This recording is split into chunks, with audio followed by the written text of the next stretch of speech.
السلام علیکم ورحمۃ اللہ وبرکاتہ۔ اعوذ باللہ من الشیطان الرجیم، بسم اللہ الرحمن الرحیم۔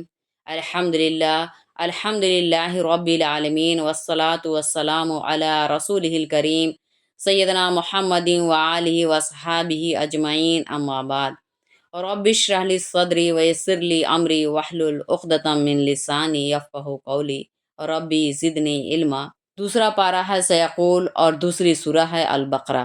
والوالدات یرضعن اولادهن حولین کاملین لمن اراد ان یتم الرضاعة وعلى المولود له رزقهن وكسوتهن بالمعروف لا تكلف نفس الا وسعها لا تضار والدة بولدها ولا مولود له بولده وعلى الوارث مثل ذلك فإن أرادا فصالا عن تراض منهما وتشاور فلا جناح عليهما وَإِنْ أَرَدْتُمْ أَنْ تَسْتَرْضِعُوا أَوْلَادَكُمْ فَلَا جُنَاحَ عَلَيْكُمْ إِذْ سَلَّمْتُمْ مَا آتَيْتُمْ بِالْمَعْرُوفِ وَاتَّقُوا اللَّهَ وَاعْلَمُوا أَنَّ اللَّهَ بِمَا تَعْمَلُونَ بَصِيرٌ۔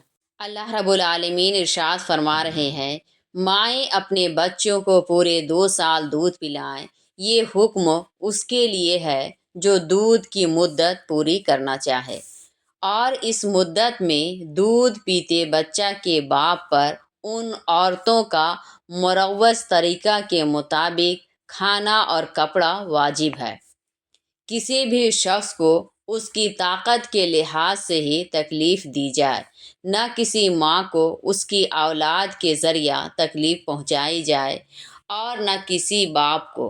اور باپ کا انتقال ہو چکا ہو تو بچہ کے وارث پر ایسا ہی واجب ہے، اگر وہ دونوں ماں باپ باہمی رضامندی سے اور مشورہ سے دودھ چھڑانا چاہیں تو کوئی حرج نہیں۔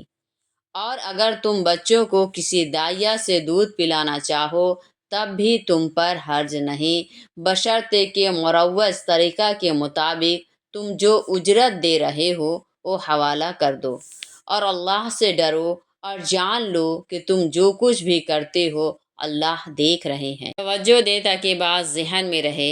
اس فقرہ میں بچوں کو دودھ پلانے سے متعلق متعدد احکام ذکر کیے گئے ہیں۔ اول یہ کہ ماؤں پر نومولود بچوں کا اخلاقی حق ہے کہ وہ ان کو دودھ پلائیں۔ کسی میڈیکل عذر کے بغیر خواہ مخواہ دودھ پلانے سے گریز یا انکار مناسب نہیں۔ دوسرے، دودھ پلانے کی مدت 2 سال تک ہے۔ جو ماں باپ پوری مدت دودھ پلانا چاہتے ہوں وہ پیدائش کے بعد 2 سال تک دودھ پلا سکتے ہیں۔ جمہور فقہا اور حنفیہ میں امام ابو یوسف اور امام محمد کی یہی رائے ہے۔ تیسرے، اگر دودھ پلانے کے وقت نومولود کی ماں اس کے باپ کے نکاح میں باقی نہ رہی تو اب اس مرد پر دودھ پلانے والی عورت کی اجرت واجب ہوگی۔ اگر باہم اجرت طے کر لی تھی تو وہی اجرت واجب ہوگی۔ اگر اجرت طے نہیں کی تھی تو اس مدت میں دودھ پلانے والی عورت کا کھانا اور کپڑا واجب ہوگا۔ اگر کھانے اور کپڑے کی نوعیت واضح نہ کی ہو تو مروجہ طریقے کے مطابق اجرت ادا کرنی ہوگی۔ بالمعروف سے اسی طرف اشارہ ہے۔ آگے فرمایا جا رہا ہے، ماں کو تکلیف پہنچانے کا مطلب یہ ہے کہ ماں دودھ پلانے سے معذور ہو اور اصرار کیا جائے کہ وہی دودھ پلائے، یا ماں دودھ پلانے کو تیار ہو اور بچہ کا باپ کسی اور سے دودھ پلانا چاہے۔ باپ کو تکلیف دینے کا مطلب یہ ہے کہ باپ مفلس ہے، کسی اور سے دودھ پلوانے کی استطاعت نہیں رکھتا، اور ماں خواہ مخواہ دودھ پلانے سے انکار کرتی ہو، یا ماں مطلقہ اور مروجہ اجرت سے زیادہ کی طلبگار ہو، یعنی باپ کا انتقال ہو جائے اور نومولود خود صاحب جائیداد ہو تو اس جائیداد سے دودھ پلانے کی اجرت ادا کی جائے گی۔ اگر وہ مال کا مالک نہ ہو تو نومولود کے جو محرم رشتہ دار اس سے میراث کے حقدار ہوں، ان پر بچہ کا نفقہ اور دودھ پلانے کی اجرت واجب ہوگی۔ اگر ایک سے زیادہ وارث ہوتے ہوں تو ان سب کو اپنے حصہ میراث کے تناسب سے دودھ پلانے کی اجرت ادا کرنی ہوگی، یعنی 2 سال کی مدت سے پہلے بھی باہمی رضامندی سے دودھ چھڑایا جا سکتا ہے، اور یہ بھی درست ہے کہ زوجین باہمی مشورے سے کسی داعیہ سے دودھ پلوائیں اور اسے مناسب اجرت ادا کر دیں، لیکن ظاہر ہے کہ یہ سب اس صورت میں ہے جب کہ خود بچہ کو اس سے غیر معمولی ضرر نہ پہنچے۔ اگر مستند و معتبر معالج کی رائے میں قبل از وقت بچہ کو ماں کے دودھ سے محروم کر دینا قابل لحاظ نقصان کا باعث ہو تو پھر ماں کے لیے بلا عذر قبل از وقت دودھ کا چھڑانا یا کسی اور سے دودھ پلوانا درست نہیں۔ والذین یتوفون منکم ویذرون ازواجا یتربصن بانفسہن 4 اشہر وعشرا فإذا بلغن أجلهن فلا جناح عليكم فيما فعلن في أنفسهن بالمعروف واللہ بما تعملون خبیر۔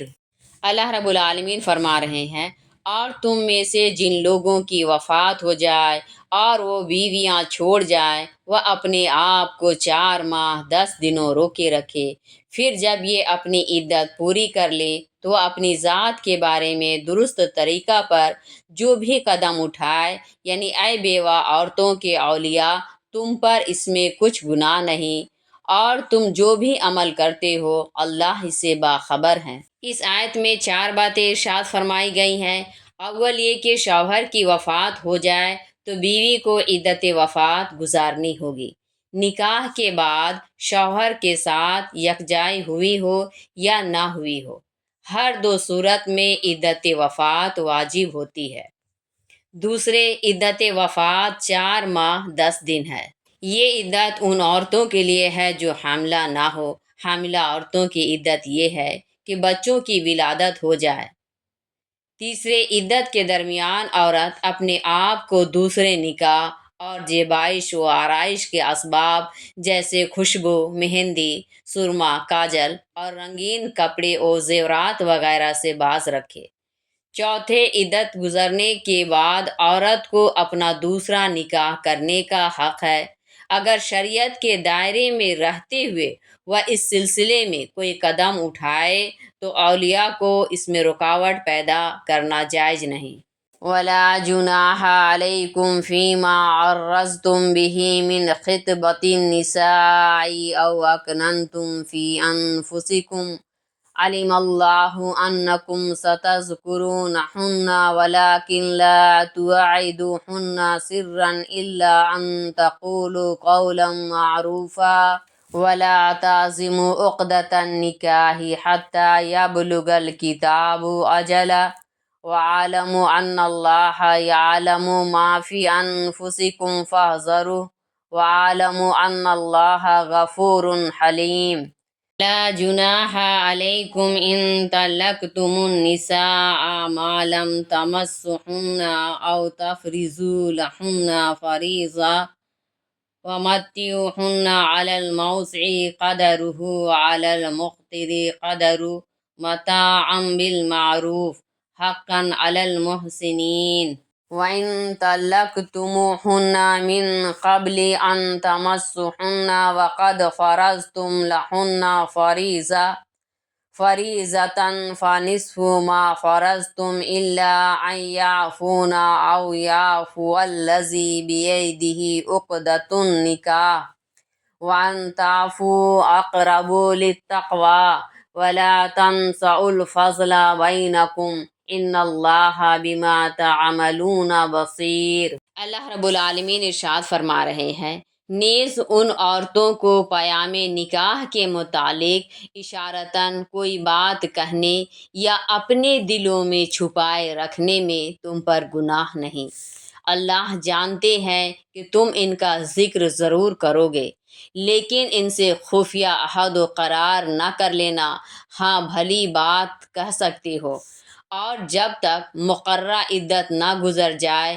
نکاح کرنے کا پختہ ارادہ نہ کر لو، اور آگاہ رہو کہ جو کچھ تمہارے دلوں میں ہے یقیناً اللہ اسے بھی جانتے ہیں، اور جان لو کہ اللہ بخشنے والے اور بردبار ہیں۔ اگر تم عورتوں کو ہاتھ لگانے یا ان کا مہر مقرر کرنے سے پہلے ہی طلاق دے دو تو تم پر گناہ نہیں، اور ان کو رخصتانہ ادا کرو، خوشحال پر اس کی حیثیت کے مطابق رخصتانہ ہے، اور تنگ دست پر اس کی حیثیت کے بقدر بھلے طریقے پر رخصتانہ ادا کر دینا چاہیے، یہ نیکی کرنے والوں پر لازم ہے۔ اور اگر ان کو ہاتھ لگانے سے پہلے طلاق دے دی اور تم ان کے لیے مہر بھی مقرر کر چکے تھے تو مقررہ مہر کا آدھا واجب ہے، سوائے اس کے کہ عورتیں خود معاف کر دیں یا جس کے ہاتھ میں نکاح کی گرہ ہے وہ معاف کر دے، اور یہ بات کہ تم درگزر سے کام لو اور پورا مہر چھوڑ دو تقویٰ کے قریب تر ہے، اور ایک دوسرے کے ساتھ حسن سلوک کرنا نہ بھولو، تم جو کچھ کرتے ہو یقیناً اللہ اس کو دیکھ رہے ہیں۔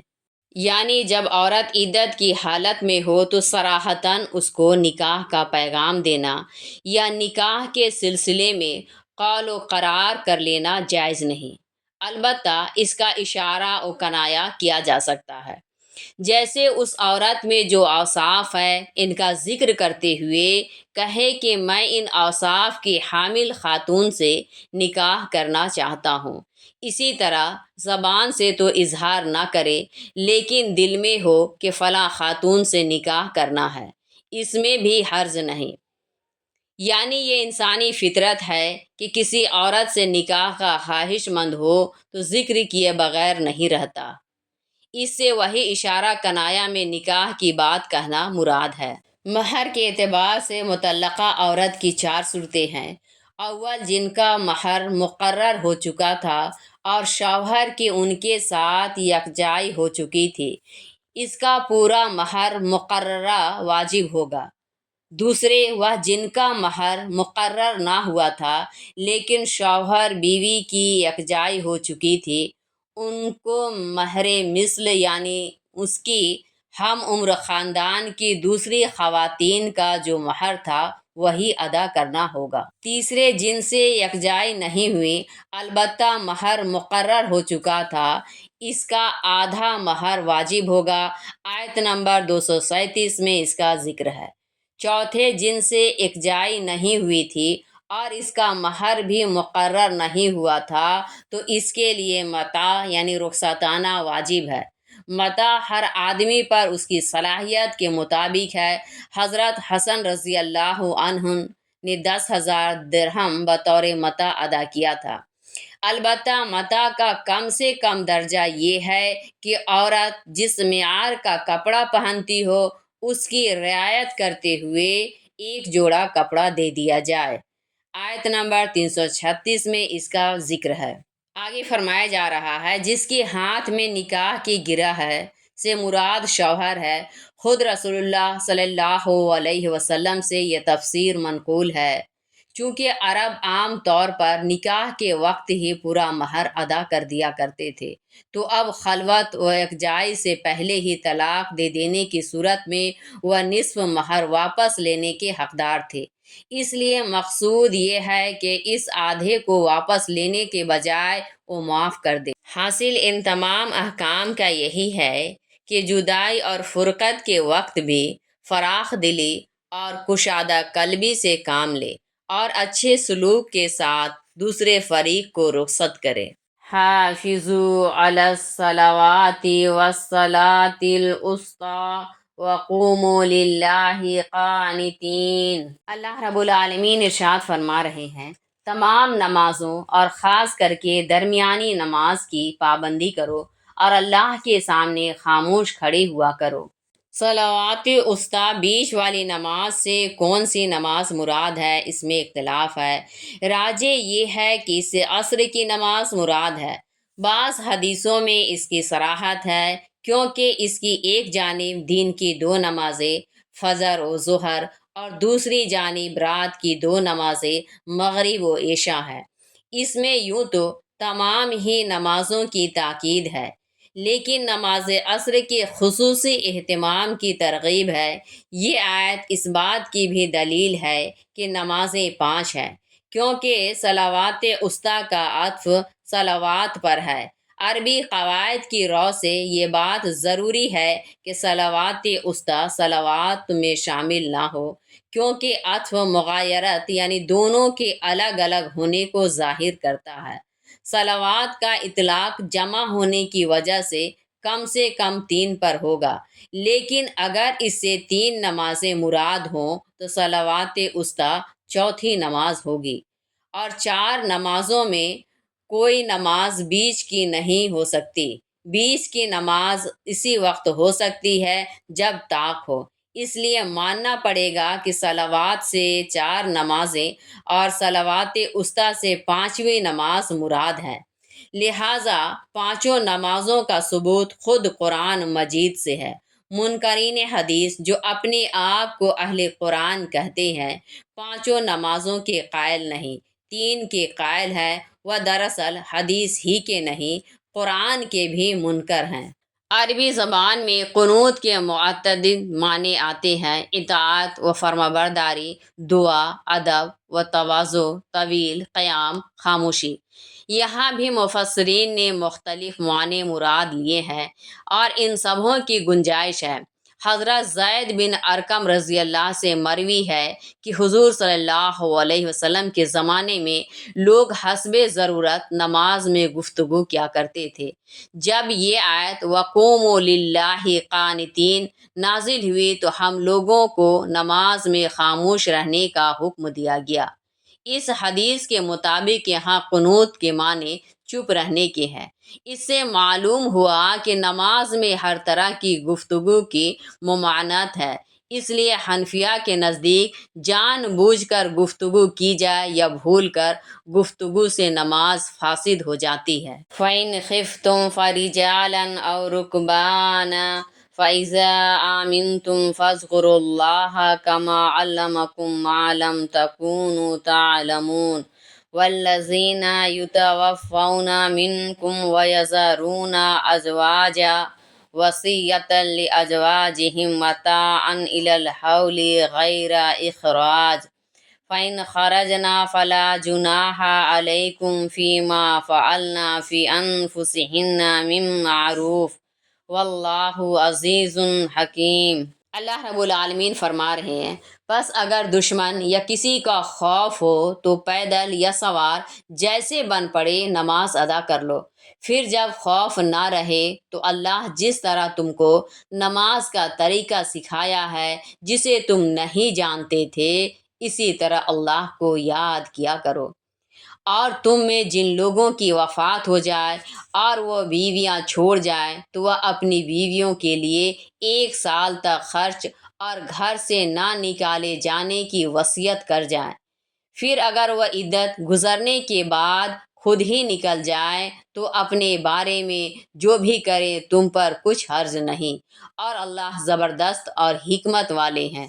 یعنی حالت امن میں ہو تو نیچے اتر کر رکوع و سجدہ کرنے کے ساتھ قبلہ رخ ہو کر نماز ادا کی جائے، لیکن خوف و خطرہ کی حالت میں جس طرح ممکن ہو نماز ادا کر لے، کھڑے ہو کر، بیٹھ کر، رکوع و سجدہ کے ساتھ، اشارہ سے، نیچے اتر کر یا سواری پر، قبلہ کی طرف رخ کر کے یا جدھر رخ کر سکے۔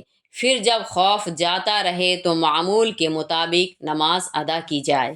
آگے فرمایا جا رہا ہے، زمانے جاہلیت میں عورتوں کی عدت وفات 1 سال گزارنی ہوتی تھی۔ اسلام نے عدت وفات حاملہ عورتوں کے لیے، ولادت اور دوسری خواتین کے لیے 4 ماہ 10 دن مقرر کی۔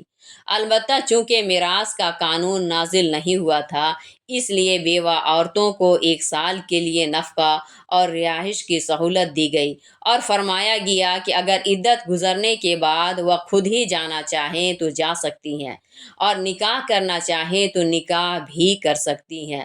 میراث کا حکم نازل ہونے کے بعد اب 1 سال تک متوفی کے ورثہ پر بیوہ کے نفقہ کی اور عدت گزر جانے کے بعد رہائش کی ذمہ داری کا حکم منسوخ ہو گیا۔ تو اللہ رب العالمین ہم سب کو عمل کرنے کی توفیق عطا فرمائے۔ وما علینا الا البلاغ۔ ویڈیو کو شیئر بھی کیا کریں تاکہ دین کی بات دوسروں تک پہنچ سکے۔ اللہ رب العالمین ہم سب کو عمل کرنے کی توفیق عطا فرمائے، آمین۔ السلام علیکم ورحمۃ اللہ وبرکاتہ۔